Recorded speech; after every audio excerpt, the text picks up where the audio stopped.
പുരുഷഗ്രന്ഥിക്ക് വരുന്ന വീക്കം കാരണം ബുദ്ധിമുട്ടുന്ന ഒരുപാട് ആളുകളുണ്ട്. ആ ആളുകൾ കഴിക്കേണ്ട കുറച്ച് ഭക്ഷണങ്ങളുണ്ട്. കാരണം അവരെല്ലാ ദിവസവും നമ്മൾ ചോറും കറിയും അതുപോലെ തന്നെ എല്ലാം തന്നെ കഴിക്കുന്നുണ്ട്. പക്ഷേ ഇങ്ങനെയുള്ള ബുദ്ധിമുട്ട് വരുന്ന സമയത്ത് നിങ്ങൾ ചില ഭക്ഷണങ്ങൾ അഡീഷണായിട്ട് കഴിക്കുകയാണെങ്കിൽ ഇതുമൂലം ഉണ്ടാകുന്ന ബുദ്ധിമുട്ട് നമുക്ക് കുറച്ചെടുക്കാൻ വേണ്ടിയിട്ട് സാധിക്കും. ഇത് പറയാനുള്ളൊരു മെയിൻ റീസൺ എന്ന് വെച്ചാൽ ഇതിന് വേണ്ടിയിട്ട് മെഡിക്കേഷൻസ് എടുക്കുന്ന ഒരുപാട് ആളുകളുണ്ട്. ഇങ്ങനെയുള്ള ഒരു 90% ആളുകളിലും ഈ ഒരു പ്രശ്നം കംപ്ലീറ്റ് ആയിട്ട് മാറാറില്ല. പക്ഷേ അവർക്ക് കൂടുതലായിട്ടും വരുന്നത് ഈ മൂത്രമൊഴിക്കുന്ന സമയത്ത് ഉണ്ടാകുന്ന ബുദ്ധിമുട്ടുകളൊക്കെയാണ്, വേദനകൾ ഉണ്ടാവാറുണ്ട്. ഇങ്ങനെയുള്ള പ്രശ്നങ്ങളൊക്കെ നമുക്ക് കുറച്ചെടുക്കണമെങ്കിൽ മരുന്നിൻ്റെ കൂടെ തന്നെ നിങ്ങൾ കുറച്ച് എന്തും കൂടി ചെയ്യണം, ഭക്ഷണത്തിലും ചില കാര്യങ്ങൾ ശ്രദ്ധിക്കേണ്ടതുണ്ട്. ആ ഒരു ഭക്ഷണ റൂട്ടീൻസാണ് ഞാൻ ഇന്നത്തെ വീഡിയോയിലൂടെ നിങ്ങളുമായിട്ട് ഡിസ്കസ് ചെയ്യുന്നത്.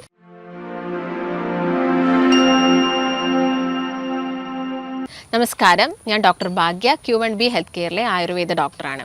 അപ്പോൾ നമുക്ക് എല്ലാവർക്കും അറിയാം, ഈ ഒരു പുരുഷ ഗ്രന്ഥി എന്ന് പറയുന്നത് ഈ ആണുങ്ങളിൽ അഥവാ മെയിലിൽ അവരുടെ യൂറിനറി ബ്ലാഡർ ഉണ്ട്, മൂത്രം സ്റ്റോർ ചെയ്ത് വെക്കുന്ന ഒരു ബ്ലാഡർ ഉണ്ട്, ഒരു ഗ്രന്ഥിയുണ്ട്. ഇതിൻ്റെ തൊട്ട് പുറകിലായിട്ടാണ് ഈ ഒരു പ്രോസ്റ്റേറ്റ് കാണുന്നത്. അപ്പോൾ ഈ ഒരു ബ്ലാഡറിന് ഈ ഒരു മൂത്രം പോകുന്നത് ഒരു യുറേത്ര എന്ന് പറഞ്ഞൊരു ട്യൂബ് വഴിയാണ്. അപ്പോൾ ഈ ഒരു യൂറിനറി ട്രാക്റ്റ് വഴിയാണ് ഇതൊരു യുറേത്രയിലോട്ട് വരുന്നത്. അപ്പോൾ ഈ ഒരു ട്യൂബ് കിടക്കുന്നത് എവിടെയാണ്? പ്രോസ്റ്റേറ്റ് ഗ്ലാൻഡിൻ്റെ അകത്താണ് ഈ ഒരു ട്യൂബ് കിടക്കുന്നത്. അതിലൂടെയാണ് ഈ ട്യൂബ് കടന്നു പോകുന്നത്. അപ്പോൾ ഈ ഒരു പ്രോസ്റ്റേറ്റ് ഗ്രന്ഥിക്ക് വീക്കം വരുന്ന സമയത്ത് ഈ ട്യൂബ് എന്താവും, ജസ്റ്റ് ഒന്ന് പ്രസ്സായി പോകുന്നു. പ്രസ്സാവുന്നതിൻ്റെ ഭാഗമായിട്ടാണ് അവർക്ക് ഈ മൂത്രം ഒഴിക്കുന്ന സമയത്ത് ഒരുപാട് ബുദ്ധിമുട്ടുകൾ ഉണ്ടാകുന്നത്.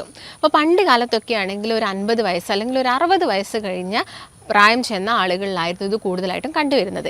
എന്നാൽ ഇന്നൊരു 40 വയസ്സ് കഴിഞ്ഞ ആളുകളിലും ഇത് കൂടുതലായിട്ടും കണ്ടുവരുന്നുണ്ട്. അതിനുള്ളൊരു പ്രധാനപ്പെട്ട റീസൺ നമ്മുടെ ഫുഡിലും അതുപോലെ തന്നെ ഡെയിലി റൂട്ടീനിലും വന്ന ചേഞ്ചസുകളൊക്കെയാണ്. ചില ആളുകളിൽ ഹോർമോണൽ ചേഞ്ചസിൻ്റെ ഭാഗമായിട്ട്, അതായത് പുരുഷന്മാരിലാണെങ്കിലും ഹോർമോൺസിൻ്റെ ചേഞ്ചസ് ഉണ്ടാവും. അതിൻ്റെ ഭാഗമായിട്ടും ഈ ഒരു പ്രോസ്റ്റേറ്റ് ഗ്രന്ഥിക്ക് വീക്കം കൂടുതലായിട്ടും കണ്ടുവരാറുണ്ട്. അപ്പോൾ ചില പുരുഷന്മാരിൽ അവരുടെ ഫേസിൽ നിങ്ങൾ കണ്ടിട്ടുണ്ടാവും ഒരു കറുത്ത നിറം. അത് ഫാറ്റി ലിവറിലുള്ള ആളുകളിലും ഉണ്ടായിരിക്കും. അത് കൂടുതലായിട്ടും ഈ ഒരു ഫോർഹെഡിൽ ഇങ്ങനെയാണ്. ചില പുരുഷന്മാരിൽ, സ്ത്രീകളിൽ മെലാസ്മ എന്ന് പറഞ്ഞത് കരിമാങ്കല്യം എന്ന് പറഞ്ഞൊരു കണ്ടീഷൻ ഉണ്ട്. അതുപോലെ തന്നെ ചില പുരുഷന്മാരിലും നിങ്ങൾ ഈ ഫേസിലൊക്കെ ഇങ്ങനെ കണ്ടിട്ടുണ്ടാവും. ഇതെല്ലാം തന്നെ വരുന്നത് ഹോർമോൺസിൻ്റെ ചേഞ്ചസ് കൊണ്ടാണ്. ഇതിൻ്റെ ഭാഗമായിട്ടും നിങ്ങൾക്ക് പ്രോസ്റ്റേറ്റ് ഗ്രന്ഥിക്ക് വീക്കം വരാനുള്ള ചാൻസസ് കൂടുതലാണ്. അപ്പം ഇങ്ങനെയുള്ള ആളുകൾ ശ്രദ്ധിക്കേണ്ട കുറച്ച് കാര്യങ്ങൾ, നോർമലി അവർ കാണിക്കുന്ന കുറച്ച് സിംറ്റംസ് ഉണ്ട്. ഇത് വന്ന ആളുകൾക്ക് ഇത് കൂടുതലായിട്ട് അറിയാമായിരിക്കും. അവർക്ക് മൂത്രം പോകുന്ന സമയത്താണ് കൂടുതലായിട്ടും ബുദ്ധിമുട്ടുകൾ വരുന്നത്. അതിൽ ഫസ്റ്റ് തന്നെ പറയുകയാണെങ്കിൽ അവർക്ക് മൂത്രം ഒഴിക്കുന്ന സമയത്ത് വേദന വരുന്നു. മറ്റൊന്ന്, മൂത്രം ഇടയ്ക്കിടയ്ക്ക് പോകുന്നു. പ്രത്യേകം പറയുകയാണെങ്കിൽ ഇപ്പോൾ രാത്രിയൊക്കെ നിങ്ങൾ കുറച്ചധികം വെള്ളം കുടിച്ചെന്ന് കരുതുക, നിങ്ങൾക്ക് രാത്രി ഉറങ്ങാൻ പറ്റില്ല. നിങ്ങളുടെ ഉറക്കത്തിന് നല്ല രീതിയിലുള്ള ഡിസ്റ്റർബൻസും കാര്യങ്ങളും വരുന്നു. അപ്പോൾ രാത്രി ഇടയ്ക്കിടയ്ക്ക് മൂത്രം പോകുന്നു. മൂത്രം പോകുന്ന സമയത്ത് മൂത്രം ഉറ്റിറ്റായിട്ട് പോകുന്നു, അതായത് കംപ്ലീറ്റ് ആയിട്ട് പോകുന്നില്ല. ഇല്ലെങ്കിൽ മൂത്രം ഒഴിക്കുന്ന സമയത്ത് മുൻപ് മൂത്രം ഒഴിക്കുന്നതിനേക്കാളും സ്പീഡ് കുറഞ്ഞു പോകുന്നു, ഒരു നൂല് പോലെയൊക്കെ മൂത്രം പോകുന്നു. ഇങ്ങനെയുള്ള പ്രശ്നങ്ങളൊക്കെ വളരെ കോമൺ ആയിട്ട് ഇത്തരം പേഷ്യൻസ് നമ്മുടെ അടുത്ത് വന്ന് പറയാറുണ്ട്. ചില ആളുകൾ പറയുന്നത് അടിവയറ്റിൽ വേദന വരുന്നു എന്നുള്ള കാര്യങ്ങളൊക്കെയാണ്. അപ്പം പുരുഷന്മാരൊക്കെ ആണെങ്കിൽ നമ്മൾ കൂടുതലായിട്ടും ഒന്ന് USG എടുത്ത് നോക്കാനോ അല്ലെങ്കിൽ PSA പോലുള്ള എന്തെങ്കിലും ടെസ്റ്റ് ചെയ്യാനൊക്കെയാണ് കൂടുതലും പറയാറ്. കാരണം ഇപ്പോൾ സ്ത്രീകളുടെ അടിവയറ്റിൽ വേദന എന്ന് പറയുന്ന സമയത്ത് നമുക്കതൊരു യൂട്രസ് സംബന്ധമായിട്ടാണ് കൂടുതലായിട്ടും നമ്മളത് കോറിലേറ്റ് ചെയ്യുന്നത്. അപ്പം പുരുഷന്മാരാകുന്ന സമയത്ത് നിങ്ങൾ അടിവയറ്റിൽ വേദന എന്നൊക്കെ പറയുന്ന സമയത്ത് ഒന്ന് ശ്രദ്ധിക്കുക. ഈ പുരുഷ ഗ്രന്ഥിക്ക് എന്തെങ്കിലും ബുദ്ധിമുട്ടുള്ളത് കൊണ്ടാണോ ഇത് വരുന്നത് എന്നുള്ളൊരു കാര്യങ്ങളൊക്കെ ഒന്ന് ശ്രദ്ധിക്കേണ്ടതുണ്ട്. അപ്പം ഞാനീ പറഞ്ഞ നിങ്ങൾ ഇതിപ്പം വന്നു കഴിഞ്ഞ് നിങ്ങൾ അത്ര ശ്രദ്ധിക്കുന്നില്ല, ചിലപ്പം അത് വെള്ളം കുടിക്കാത്തതിൻ്റെ ഭാഗമായിട്ട് നിങ്ങൾക്ക് യൂറിനൽ ഇൻഫെക്ഷൻ വന്നിട്ടായിരിക്കാം ഈ ഒരു പെയിൻ വരുന്നത് എന്ന് കരുതിയിട്ട് ചില ആളുകളൊക്കെ വെള്ളം കൂടുതൽ കുടിക്കുകയും അങ്ങനെയൊക്കെ ചെയ്യാറുണ്ട്. അപ്പോൾ നിങ്ങളിത് ശ്രദ്ധിച്ചില്ല, അത് പ്രോസ്റ്റേറ്റ് ഗ്രന്ഥിക്കാണ് ബുദ്ധിമുട്ടുള്ളത് എന്നുള്ളൊരു കാര്യം നിങ്ങൾ മനസ്സിലാക്കാതെ പോയി കഴിഞ്ഞാൽ അതിന് കുറച്ച് കോംപ്ലിക്കേഷൻസ് വരാം. ഒന്ന് UTI വരാനുള്ള ചാൻസസ് കൂടുതലാണ്, അതായത് യൂറിനൽ ഇൻഫെക്ഷൻ തന്നെ വരാനുള്ള ചാൻസസ് കൂടുതലാണ്. രണ്ടാമത്തെ കാര്യം എന്ന് പറയുന്നത് യൂറിൻ്റെ അകത്തുകൂടി ചിലപ്പോൾ നിങ്ങൾക്ക് രക്തം കാണാം, അതായത് നിങ്ങളുടെ മൂത്രത്തിലൂടെ രക്തം വരുന്നത് നിങ്ങൾക്ക് കാണാൻ വേണ്ടിയിട്ട് സാധിക്കും. അപ്പം ഇത് ശ്രദ്ധിച്ചിട്ടില്ലെങ്കിൽ നിങ്ങൾ കേട്ടിട്ടുണ്ടാവും, ഈ പ്രോസ്റ്റേറ്റിൻ്റെ വീക്കം നമ്മൾ ശ്രദ്ധിക്കാതെ പോകുന്ന സമയത്താണ് പ്രോസ്റ്റേറ്റ് ക്യാൻസറൊക്കെ ആയിട്ട് ഇത് മാറുന്നത്. അപ്പോൾ ഇതൊരു ഇനീഷ്യൽ സ്റ്റേജിൽ തന്നെ നിങ്ങളിത് മനസ്സിലാക്കേണ്ടതുണ്ട്.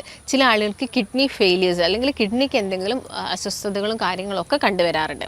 അപ്പോൾ ഒരു ഇനീഷ്യൽ സ്റ്റേജിൽ തന്നെ ഈ കാര്യങ്ങളൊക്കെ നിങ്ങൾ മനസ്സിലാക്കുക. ഇത് ചെയ്ത് നോക്കാം, അല്ലെങ്കിൽ ഇത് നമുക്ക് മനസ്സിലാക്കാൻ കുറച്ച് സ്റ്റഡീസ് ഉണ്ട്. അപ്പോൾ നമുക്ക് യൂറിൻ ഫ്ലോ സ്റ്റഡിയിലൂടെ നമുക്ക് ബുദ്ധിമുട്ടുണ്ടെങ്കിൽ മനസ്സിലാക്കാം. അതുപോലെ തന്നെ ഡിജിറ്റൽ റെക്ടൽ എക്സാമിനേഷനാണ്. അതായത് നമ്മുടെ മലദ്വാരത്തിലൂടെ നമ്മുടെ നമ്മൾ വിരൽ ഇട്ടതിന് ശേഷം പ്രോസ്റ്റേറ്റ് ഗ്രന്ഥിക്ക് എന്തെങ്കിലും വീക്കമുണ്ടോ എന്ന് മനസ്സിലാക്കുന്ന ഒരു ടെസ്റ്റ്. അത് നിങ്ങൾ ചെയ്യേണ്ട, നിങ്ങളൊരു ക്ലിനിക്കിൽ ചെന്ന് ഡോക്ടറെ അടുത്തൊക്കെ കാണുന്ന സമയത്തോ അല്ലെങ്കിൽ നിങ്ങൾ ലാബിൽ പോകുന്ന സമയത്ത് അത് അവർ ചെയ്യേണ്ട ഒരു ടെസ്റ്റാണ്. നമുക്കത് മനസ്സിലാക്കാൻ പറ്റണം എന്നില്ല. പിന്നെ നമുക്കൊന്ന് USG ചെയ്തു, അബ്ഡമൻ ആൻഡ് പെൽവിസ് എന്ന് പറഞ്ഞ ടെസ്റ്റ് ഉണ്ട്. അൾട്രാസൗണ്ട് സ്കാനിങ് ആണ്. ഇത് ചെയ്താലും നമുക്ക് പ്രോസ്റ്റേറ്റിന് എന്തെങ്കിലും ബുദ്ധിമുട്ടുണ്ടെങ്കിൽ മനസ്സിലാക്കാൻ വേണ്ടിയിട്ട് സാധിക്കും.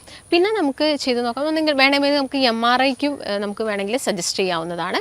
അതുപോലെ തന്നെ നമുക്ക് ചെയ്ത് നോക്കാൻ പറ്റുന്ന ഒന്നാണ് PSA ടെസ്റ്റ്. അത് ഒരു ആൻറ്റിബോഡി അത് എത്രത്തോളം ഉണ്ട് എന്ന് മനസ്സിലാക്കാൻ വേണ്ടിയിട്ടാണ് നമ്മൾ ഈ ഒരു PSA ടെസ്റ്റ് ചെയ്യുന്നത്.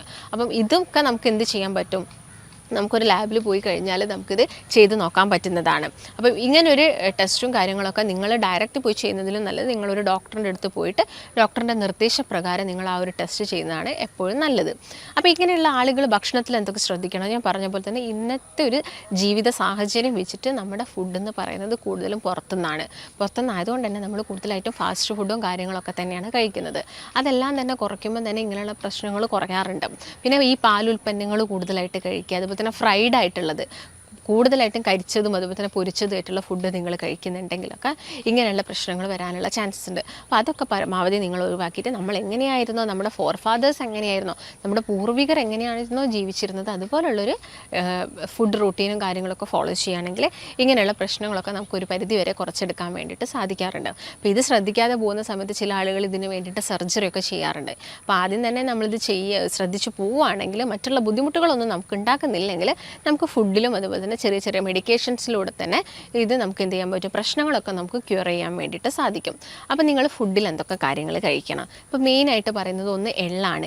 എള്ളിൻ്റെ അകത്ത് സിങ്കിൻ്റെയും സെലീനിയത്തിൻ്റെ ഒക്കെ അളവ് കൂടുതലാണ്. അതുകൊണ്ട് തന്നെ ഇത് പ്രോസ്റ്റേറ്റ് ഗ്രന്ഥിക്ക് നല്ലതാണ്. അതുകൊണ്ട് എള്ള് നിങ്ങൾ കഴിക്കാൻ നോക്കുക. കുറച്ചുകൂടി കറുത്ത എള്ളൊക്കെ കിട്ടുന്നുണ്ടെങ്കിൽ അത് നിങ്ങളുടെ ഡയറ്റിൽ ഇൻക്ലൂഡ് ചെയ്യുക. മറ്റൊന്ന് തക്കാളിയാണ്. നിങ്ങളെല്ലാവരും കേട്ടിട്ടുണ്ടാവും തക്കാളി പ്രോസ്റ്റേറ്റ് ഗ്രന്ഥിക്ക് വളരെ നല്ലതാണ്. അപ്പോൾ തക്കാളി നിങ്ങൾ കറിയിൽ ആഡ് ചെയ്യുന്നതല്ല, അല്ലാതെ തന്നെ നിങ്ങൾക്ക് തക്കാളി ജസ്റ്റ് വേവിച്ച് കഴിക്കാവുന്നതാണ്. പിന്നെ മുരിങ്ങയുടെ ഇലയും നല്ലതാണ്. അപ്പം അത് നിങ്ങൾ മാക്സിമം നമ്മുടെ ഈ പ്രോസ്റ്റേറ്റിലൂടെ കടന്നു പോകുന്ന രക്തക്കുഴലുകൾക്കും സിരകൾക്കൊക്കെ ഒരു ബലം കിട്ടാനെല്ലാം തന്നെ ഇത് കഴിക്കുന്നത് വളരെയധികം നല്ലതാണ്. അപ്പോൾ അത് നിങ്ങളെ ഡയറ്റിൽ മാക്സിമം ഇൻക്ലൂഡ് ചെയ്യുക. പിന്നെ വെളുത്തുള്ളി നമുക്ക് എല്ലാവർക്കും അറിയാം ആൻറ്റി ഓക്സിഡൻ്റ് ആണ്. ശരീരത്തിലുള്ള ഇൻഫ്ലമേഷൻസ് കുറയ്ക്കും. പ്രോസ്റ്റേറ്റ് ഗ്രന്ഥിക്ക് ചെറിയ രീതിയിലുള്ള നീർക്കെട്ടുകളൊക്കെ വന്നിട്ടുണ്ടെങ്കിൽ അത് കുറയ്ക്കാൻ വേണ്ടിയിട്ട് വെളുത്തുള്ളി സഹായിക്കും. അത് കരുതിയിട്ട് നിങ്ങൾ ഒരു കംപ്ലീറ്റ് ആയിട്ടുള്ള വെളുത്തുള്ളി ഒന്നും എടുത്ത് കഴിക്കാതെ മാക്സിമം ഒരു വെളുത്തുള്ളിയൊക്കെ എല്ലാ ദിവസവും വെറുതെ ചവച്ചരച്ച് കഴിക്കുക. അല്ലെങ്കിൽ നിങ്ങൾ കറിയിലൊക്കെ ആഡ് ചെയ്യുന്നുണ്ടാവും, അതിൻ്റെ കൂടെ തന്നെ എക്സ്ട്രാ നിങ്ങൾ എന്ത് ചെയ്യുക, ഒരു വെളുത്തുള്ളിയൊക്കെ ചവച്ചരച്ച് കഴിക്കുന്നതൊക്കെ നല്ലതാണ്. അതുപോലെ തന്നെ നിങ്ങൾക്ക് കഴിക്കാൻ പറ്റുന്ന കുറച്ച് നട്ട്സിൽ നോക്കുകയാണെങ്കിൽ ബദാം നിങ്ങൾക്ക് എടുക്കാവുന്നതാണ്. ഇതൊക്കെ നല്ല കൊഴുപ്പുകളാണ്. നല്ല കൊഴുപ്പുകൾ ഒരിക്കലും നിങ്ങൾക്ക് മറ്റുള്ള ബുദ്ധിമുട്ടുകൾ ഉണ്ടാക്കില്ല. അതുപോലെ തന്നെ ഒലീവ് ഓയിൽ നിങ്ങൾക്ക് കിട്ടുന്നുണ്ടെങ്കിൽ മാക്സിമം നിങ്ങളുടെ ഡയറ്റിൽ നിങ്ങൾ ഒലീവ് ഓയിലും കൂടി ഇൻക്ലൂഡ് ചെയ്യാൻ വേണ്ടിയിട്ട് ശ്രദ്ധിക്കുക. പിന്നെ എല്ലാ ദിവസവും രാവിലെ ഒരു ഗ്രീൻ ടീ കുടിക്കുക. അപ്പം ഗ്രീൻ ടീ കുടിക്കുന്നത് ഇതിൻ്റെ അകത്ത് ആൻറ്റി ഓക്സിഡൻസ് കൂടുതലായതുകൊണ്ടാണ് ഗ്രീൻ ടീ എടുക്കാൻ വേണ്ടിയിട്ട് പറയുന്നത്. നീർക്കെട്ട് കുറയ്ക്കാൻ സഹായിക്കും. എല്ലാതരം ആൻറ്റി ഓക്സിഡൻസും നിങ്ങളുടെ ഡയറ്റിൽ നിങ്ങൾ ഇൻക്ലൂഡ് ചെയ്യുക. മഞ്ഞളായിക്കോട്ടെ, അല്ലെങ്കിൽ ചെറുനാരങ്ങ ആയിക്കോട്ടെ, ഇഞ്ചി ആയിക്കോട്ടെ, അതുപോലെ ഈ നമ്മുടെ സ്പൈസസ് വരുന്നുണ്ടല്ലോ കംപ്ലീറ്റ് ആയിട്ടുള്ള സുഗന്ധ ദ്രവ്യങ്ങൾ, അതെല്ലാം തന്നെ നിങ്ങളുടെ ഡയറ്റിൽ മാക്സിമം ഇൻക്ലൂഡ് ചെയ്യാൻ വേണ്ടിയിട്ട് നിങ്ങൾ ശ്രദ്ധിക്കുക. ഇതെല്ലാം തന്നെ ആൻറ്റി ഓക്സിഡൻസ് ആണ്. നീർക്കെട്ട് കുറയ്ക്കാനും അതുപോലെ തന്നെ ഈ പ്രോസ്റ്റേറ്റ് മൂത്ര സംബന്ധമായിട്ടുള്ള പ്രശ്നങ്ങളൊക്കെ കുറയ്ക്കാൻ വേണ്ടിയിട്ട് ഇത് ഹെൽപ്പ് ചെയ്യുന്നുണ്ട്. ചില ഡയബറ്റീസ് പേഷ്യൻസിൽ ഈ പ്രോസ്റ്റേറ്റിൻ്റെ പ്രശ്നങ്ങൾ കണ്ടുവരാറുണ്ട്. എന്നാൽ ചിലർക്ക് പാരമ്പര്യമായിട്ട് പ്രോസ്റ്റേറ്റിൻ്റെ ബുദ്ധിമുട്ട് വരാറുണ്ട്. ചില ഹാർട്ട് കംപ്ലയിൻസ് ഉള്ള ആളുകൾ മെഡിക്കേഷൻസ് എടുക്കുന്നതിൻ്റെ ഭാഗമായിട്ട് പ്രോസ്റ്റേറ്റിന് പ്രശ്നം വരാറുണ്ട്. മറ്റൊരു വിഭാഗം ആളുകൾ എന്ന് പറയുന്നത് അമിതവണ്ണമുള്ള ആളുകളാണ്. അപ്പോൾ അമിതവണ്ണമുള്ള ആളുകൾക്കും ഇങ്ങനെയുള്ള ബുദ്ധിമുട്ട് കണ്ടുവരാറുണ്ട്. അതുപോലെ തന്നെ നിങ്ങൾ പ്രോപ്പറായിട്ടുള്ള വ്യായാമം ഒന്നും ചെയ്യുന്നില്ലെങ്കിലും നിങ്ങൾക്ക് പ്രോസ്റ്റേറ്റിൻ്റെ പ്രശ്നം വരാനുള്ള ചാൻസസ് കൂടുതലാണ്. അപ്പം അതൊക്കെ ശ്രദ്ധിച്ചിട്ട് നിങ്ങളെ ബുദ്ധിമുട്ട് എന്താണ്, എന്ത് ബുദ്ധിമുട്ടുകൊണ്ടാണ് നിങ്ങൾക്ക് പ്രോസ്റ്റേറ്റ് ഗ്രന്ഥിക്ക് വീക്കം ഉണ്ടായത് എന്നുള്ളൊരു കാര്യം നിങ്ങൾ ചെക്ക് ചെയ്യുക. അതിനുശേഷം അത് മാക്സിമം കുറച്ചുകൊണ്ട് വരിക. ഈ കാര്യങ്ങളൊക്കെ നിങ്ങൾ പ്രത്യേകം ഭക്ഷണത്തിൽ ശ്രദ്ധിക്കേണ്ടതുണ്ട്. അതുപോലെ തന്നെ ഇപ്പം ആയുർവേദത്തിൻ്റെ കേസ് നോക്കുകയാണെങ്കിൽ നമുക്ക് ഒരുപാട് മെഡിക്കേഷൻസ് ഉണ്ട്. ഇപ്പം കഷായം നോക്കുകയാണെങ്കിൽ വരണാതി കഷായം എന്നൊക്കെ പറയുന്നത് തന്നെ നീർക്കെട്ട് കുറയ്ക്കാൻ സഹായിക്കുന്നതാണ്. അപ്പം വരണാതി കഷായം, പുനർനവാതി കഷായം, ഇങ്ങനെയുള്ള ഒരുപാട് കഷായങ്ങളൊക്കെ അവൈലബിൾ ആണ്. അതുപോലെ തന്നെ ഗുഗിളുകളാണെങ്കിലും ചന്ദ്രപ്രഭ വടികളാണെങ്കിലൊക്കെ തന്നെ നമ്മുടെ നീർക്കെട്ട് കുറയ്ക്കാനും ഇതിൻ്റെ ഒരു ഹെൽത്ത് കുറച്ചും കൂടി ഇമ്പ്രൂവ് ചെയ്യാനും വേണ്ടിയിട്ട് സഹായിക്കുന്നുണ്ട്. അപ്പോൾ അതൊക്കെ തന്നെ നിങ്ങൾ കഴിക്കുന്ന സമയത്ത് നിങ്ങളൊരു ഡോക്ടറിൻ്റെ നിർദ്ദേശം എടുക്കണം. അതാണ് നിങ്ങൾ പ്രത്യേകം ശ്രദ്ധിക്കേണ്ടത്. അതുപോലെ തന്നെ നിങ്ങൾക്ക് ഞെരിഞ്ഞിലൊക്കെ കിട്ടുന്നുണ്ടെങ്കിൽ അതിട്ടിട്ട് വെള്ളം കുടിക്കുന്നതൊക്കെ കുറച്ചും കൂടി നിങ്ങളുടെ മൂത്രം ക്ലിയർ ആയിട്ട് പോകാനും അതുപോലെ തന്നെ ഇങ്ങനെയുള്ള മൂത്ര തടസ്സങ്ങളൊക്കെ കുറയ്ക്കാനും സഹായിക്കുന്നു. ഒരു രീതി എന്ന് പറഞ്ഞാൽ നിങ്ങളൊരു ബേസിൻ എടുക്കുക. ബേസിൻ്റെ അകത്ത് അത്യാവശ്യം നിങ്ങൾക്ക് സഹിക്കാൻ പറ്റുന്ന ചൂട്, ഓവർ ചൂടാവാൻ പാടില്ല, ചൂടുള്ള വെള്ളം എടുക്കുക. അതുപോലെ തന്നെ മറ്റൊരു ബേസിൻ എടുക്കുക, അതിൻ്റെ അകത്ത് കുറച്ച് അത്യാവശ്യം തണുപ്പുള്ളൊരു വെള്ളം എടുക്കുക. അപ്പോൾ എന്ത് ചെയ്യുക, ഒരു 10 മിനിറ്റോളം നിങ്ങൾ ഈ ഒരു ചൂടുവെള്ളത്തിലിരിക്കുക. എന്നിട്ട് ചൂടുവെള്ളത്തിൽ നിന്ന് എഴുന്നേറ്റ് പതുക്കെ നിങ്ങൾ എന്ത് ചെയ്യുക, ഒരു 2 മിനിറ്റോളം നിങ്ങളൊരു തണുത്ത വെള്ളത്തിലിരിക്കുക. ഇത് രണ്ടും നിങ്ങളൊന്ന് മാറി മാറി പ്രാക്ടീസ് ചെയ്യുക. അപ്പോൾ നിങ്ങൾക്ക് ഇതൊരു ദിവസം ഒരു 3 തവണ ചെയ്യാം. രാവിലെ, ഉച്ചയ്ക്ക്, രാത്രി എന്ന് പറഞ്ഞ പോലെ തന്നെ ഈ ഒരു പ്രൊസീജിയർ നിങ്ങൾ ചെയ്യുകയാണെങ്കിൽ നമുക്ക് ഈ ഒരു പ്രോസ്റ്റേറ്റ് ഗ്രന്ഥിക്ക് വരുന്ന നീർക്കെട്ട് കുറയ്ക്കാനും ആ ഭാഗത്ത് കുറച്ചും കൂടി ഒരു ബലം കൂട്ടാനൊക്കെ ഹെൽപ്പ് ചെയ്യും. ആ ഒരു ടിപ്പൊക്കെ നിങ്ങൾ എന്ത് ചെയ്യുക, ജസ്റ്റ് ഒന്ന് ഫോളോ ചെയ്ത് നോക്കുക.